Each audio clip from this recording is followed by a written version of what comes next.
Kevin was walking down the hall to his last class, which was by far his favorite class of the day.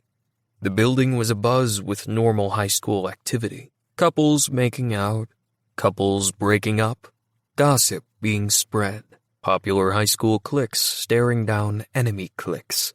The self-proclaimed beautiful people ignored those they considered beneath them. The weaker kids tried their hardest to be invisible, so the popular ones would walk by them. The single people lusted after the boys and girls they could not have because they were usually dating the other popular kids. High school was overrated.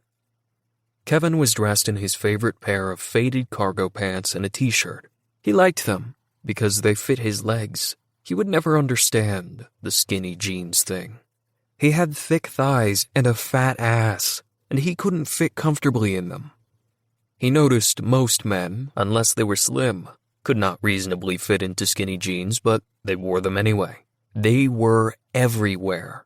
From the nerds to the jocks, the thugs, Kevin walked into class, took his seat, and readied himself to pretend like he was interested in what was going on. This chair and this classroom had only one real use to him, and seconds later, it came through the door. Tall, biracial, single, and the best thing to happen to Orangeville High. His wavy hair was pulled back into a ponytail, and his skin looked extra delicious. His voice drizzled like melted chocolate.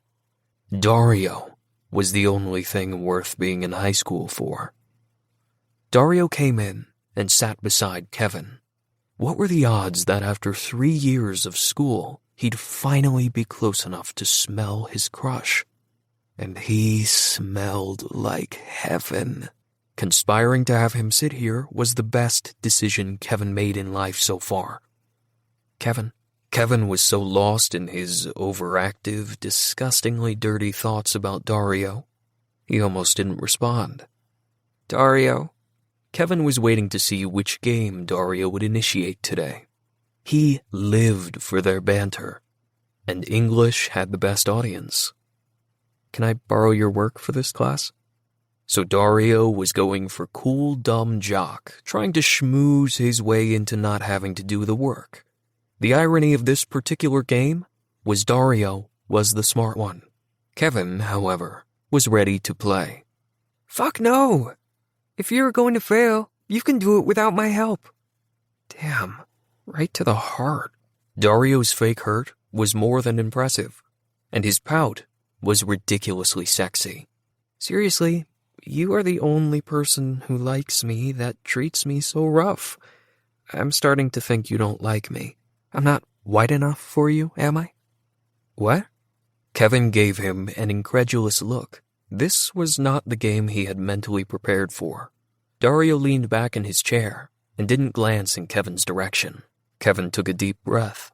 Dario did catch him eyeing up Dean on Thursday, so he couldn't refute that he liked white guys, but he liked all men. Anyone could attest to that. You're right. I don't really like half and half.